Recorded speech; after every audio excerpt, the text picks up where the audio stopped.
Good morning students, online study point में आपका स्वागत है। हम लोग क्लास 11th का जो है केमिस्ट्री पढ़ रहे हैं। ये जो है हमारा सेकंड वीडियो है। इसमें क्या आपका रासायनिक संयोग का नियम, ठीक है। रासायनिक संयोग या रासायनिक संयोजन बोलते हैं इसको, ठीक है। तो रासायनिक संयोजन जो होता है आपका, रासायनिक संयोजन संबंधी 5 नियम है, ठीक है। 5 नियम है आपके। 4 जो है वो द्रव्यमान से संबंधित है और 1 जो है आयतन से संबंधित है। तो जो द्रव्यमान से संबंधित है आपका फर्स्ट है द्रव्यमान संरक्षण का नियम या द्रव्य अविनाशिता का नियम, ठीक है। और सेकंड है स्थिर अनुपात का नियम या निश्चित अनुपात का नियम। थर्ड है आपका गुणित अनुपात का नियम और आपका फोर्थ है तुल्य या व्युत्क्रम अनुपात का नियम। और ये 4 जो है आपके क्या है, द्रव्यमान से संबंधित है और ये जो है आयतन से संबंधित है, गैलुसैक का गैसीय आयतन का नियम, ठीक है। तो सबको देखते हैं हम लोग। ये आपका फर्स्ट है द्रव्यमान संरक्षण का नियम या द्रव्य की अविनाशिता का नियम, ठीक है। इस नियम का प्रतिपादन रूस के वैज्ञानिक एमवी लोमोनोसोव ने किया था, ठीक है, सन 1756 ईस्वी में। बहुत इंपॉर्टेंट डेट है ये, इसको याद रखना होगा। इस नियम के अनुसार यह नियम क्या है कि जो द्रव्य है वो अविनाशी है, ठीक है। मतलब क्या है आपका, द्रव्य को न तो उत्पन्न किया जा सकता है न ही नष्ट किया जा सकता है, ठीक है। अतः किसी भी रासायनिक अभिक्रिया में परिवर्तन के उपरांत द्रव्य का कुल द्रव्यमान उतना ही रहता है जितना अभिक्रिया से पूर्व था, ठीक है। अर्थात रासायनिक अभिक्रिया में पदार्थों का कुल द्रव्यमान क्या रहता है, अपरिवर्तित रहता है। इसको समझते हैं।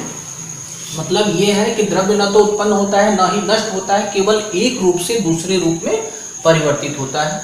तो कोई हम रासायनिक अभिक्रिया लेते हैं जिसमें आपका अभिकारक होगा और उत्पाद होगा। अभिकारक और उत्पाद समझ लेते हैं। अभिकारक क्या होता है, जैसे हम लोग फ्रूट लिए, ठीक है, अनार ले लिए, मौसमी ले लिए, ऐसे फ्रूट ले लिए और उसको मिक्सर में डाल दिए तो हमको क्या फाइंड होगा, जूस फाइंड होगा, ठीक है।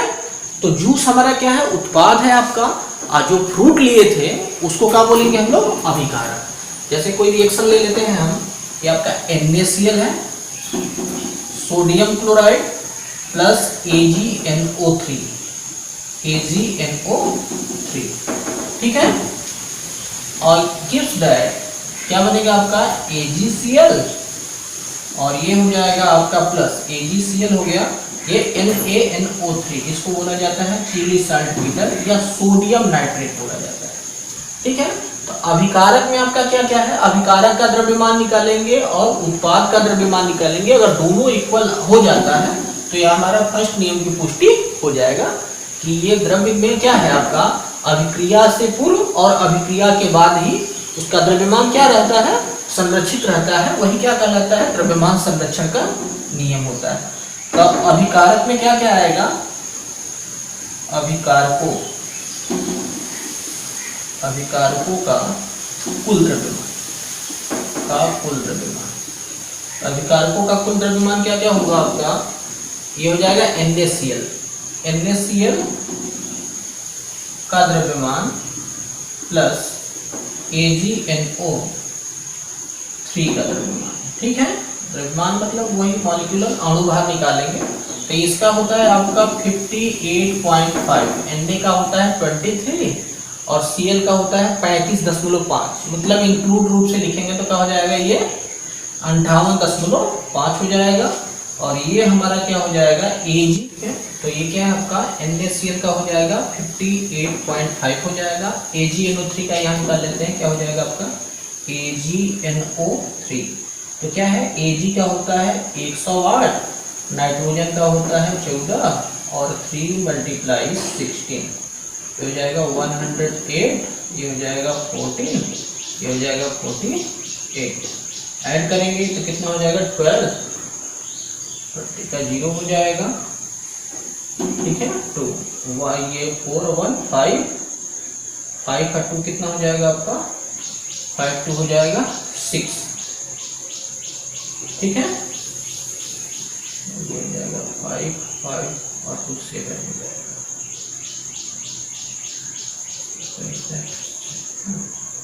170।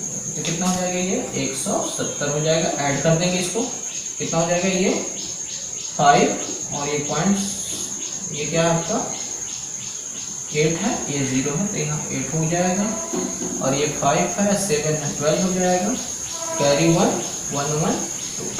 ठीक है, तो ये हो गया आपका किसका, अभिकारक का कुल द्रव्यमान हो गया। ठीक है, अब उत्पाद का ले लेते हैं, उत्पाद का कुल द्रव्यमान,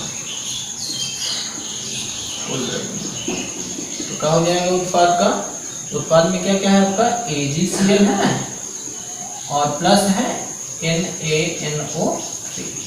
तो AgCl का कितना होता है यहाँ फाइंड कर लेंगे, अभी लिखे हैं Ag का 108 होता है, AgCl का हो जाएगा आपका 108 प्लस 35.5, ये हो जाएगा कितना 143.5 हो जाएगा, प्लस NaNO3 का निकाल लेते हैं, NaNO3 का तो Na का होता है 23, N का होता है, ये हो जाएगा 3 × 60, ये 23 प्लस 40 और प्लस 40, ये कितना हो जाएगा 8 4 12 और 12 3 15 के 5 लगा 1 4 1 5 5 7 1, ये हो जाएगा आपका 85।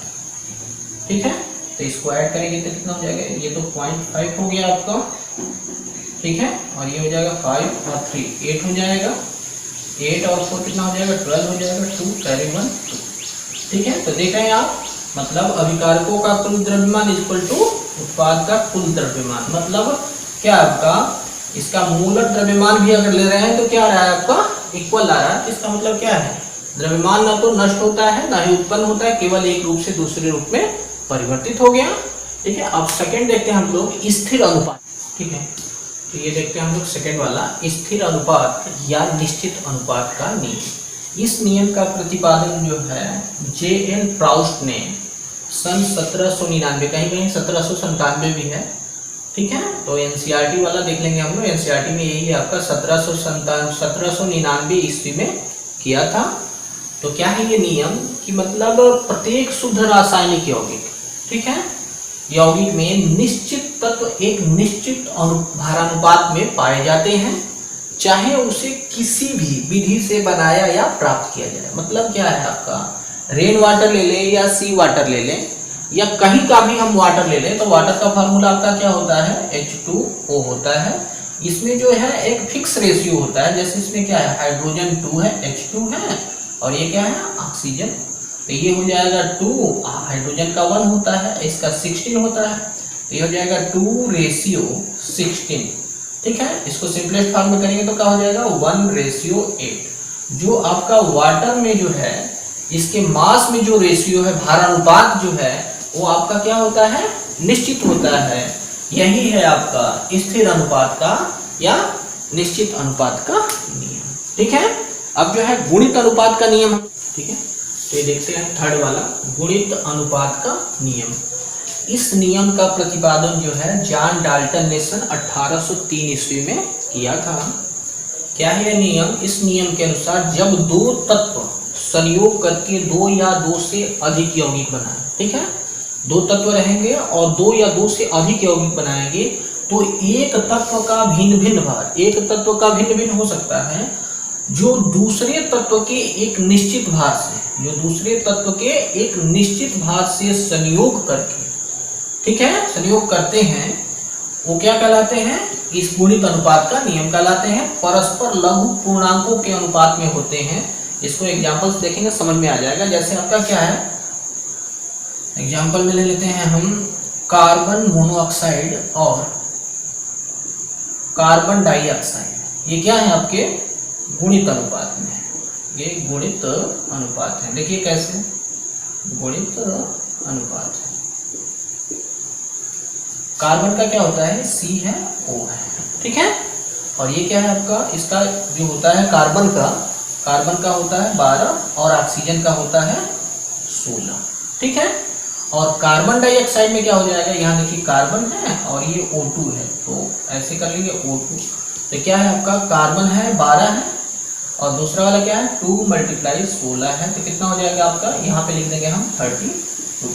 तो इसमें क्या है, एक तो निश्चित है, देख रहे हैं एक निश्चित है, कार्बन निश्चित है, और इसके साथ जो ऑक्सीजन है वो क्या है गुणित है। देख रहे हैं यहाँ पे 16 है, यहाँ पे क्या है 32 है, एक और एग्जांपल ले लेते हैं। इसी से बना है, कार्बन ऑक्सीजन से कार्बन मोनोऑक्साइड भी बना है और कार्बन डाइऑक्साइड भी बना है।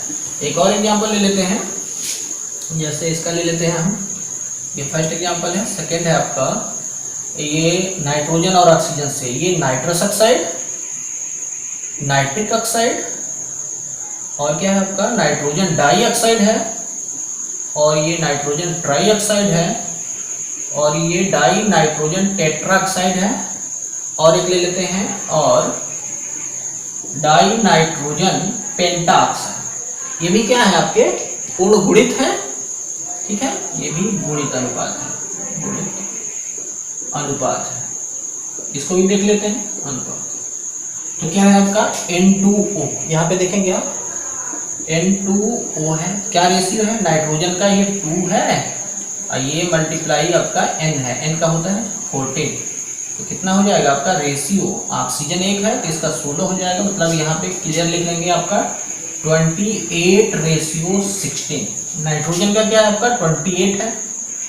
अच्छा, और देख लेते हैं NO, ठीक है, ये नाइट्रिक ऑक्साइड है, तो नाइट्रोजन कितना है आपका 14 है, इसके सामने लिख लेते हैं, ये 14 रेशियो ये आपका 16 हो गया, ठीक है।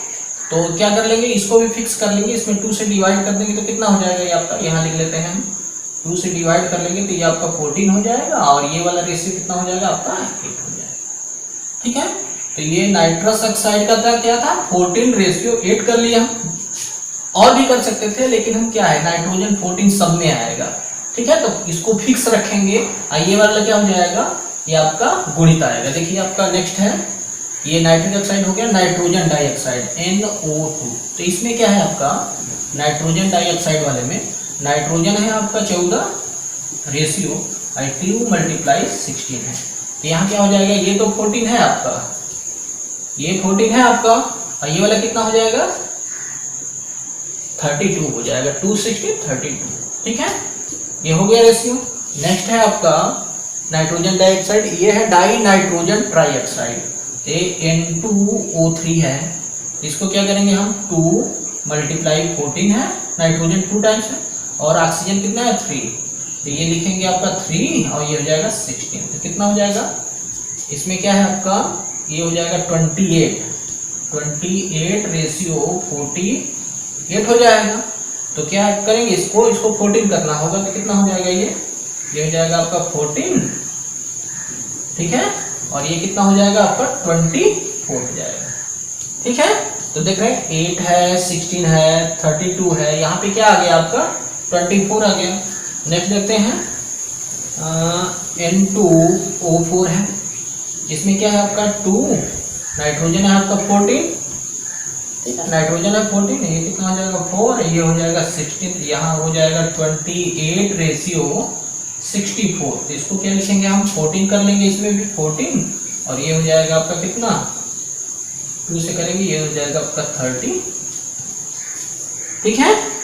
ऐसे भी मतलब सब क्या है, इसमें सब नाइट्रोजन आपका फिक्स आ रहा है, देख रहे हैं निश्चित आ रहा है आपका स्थिर है, और दूसरा वाला जो है वो क्या हो रहा है, वो गुणित हो रहा है, 8 है तो 16 है तो 32 है तो 24 है तो 32 है, तो ये क्या है आपका ये गुणित अनुपात है। बात समझ में आ रहा है, ये दोनों एग्जाम्पल जो था हमारा गुणित अनुपात का नियम था। अब जो है हम फोर्थ वाला देखते हैं, तुल्य या व्युत्क्रम अनुपात का, ठीक है, तो ये देखते हैं फोर्थ नंबर, तुल्य या व्युत्क्रम अनुपात का नियम। इस नियम का प्रतिपादन JB रिक्टर ने सन 1792 ईस्वी में किया था।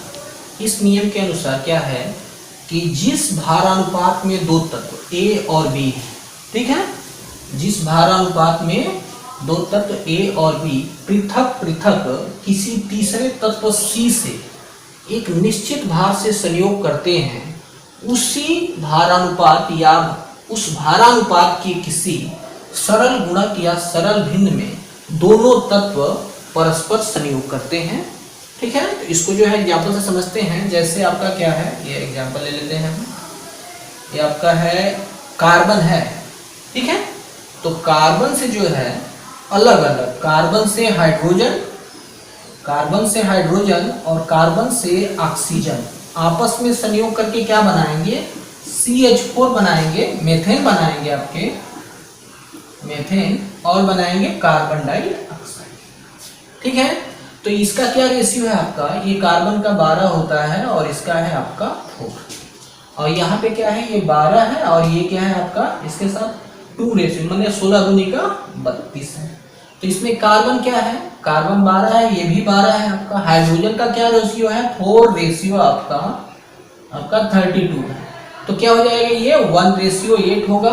ठीक है, तो ये क्या है आपका तुल्य है ना, जैसे हर जगह से आपका जैसे प्राप्त होता है आपका जल H2O प्राप्त होता है, तो उसमें भी रेशियो क्या होता है, 1:8 का ही होता है। अब हाइड्रोजन, इसमें हाइड्रोजन परऑक्साइड बनाएंगे, क्या बनाए हम, ये वाटर बनाए H2O, तो इसमें क्या था 2:16 था। अब यही हम हाइड्रोजन परऑक्साइड ले लें तो क्या हो जाएगा आपका, ये 2 रेशियो, ये तो 32 हो जाएगा ना, 2 टाइम्स है तो 32 हो जाएगा। तो इसमें रेशियो क्या हो जाएगा आपका, देख रहे हैं ये 16 है, ये क्या है आपका 32 हो गया। तो इसके तुल्य भी है और ये क्या है आपका मल्टीपल भी है, सरल गुणक भी है। तो उसी को क्या बोला जाता है, तुल्य या व्युत्क्रम अनुपात का नियम बोला जाता है। ठीक है, अब जो है इसमें जो है लास्ट है आपका गैलुसाइड का गैसीय आयतन संबंधी नियम जो है, इसको जो है नेक्स्ट वीडियो में देखेंगे। इस वीडियो में इतना ही, that's all, thanks for watching.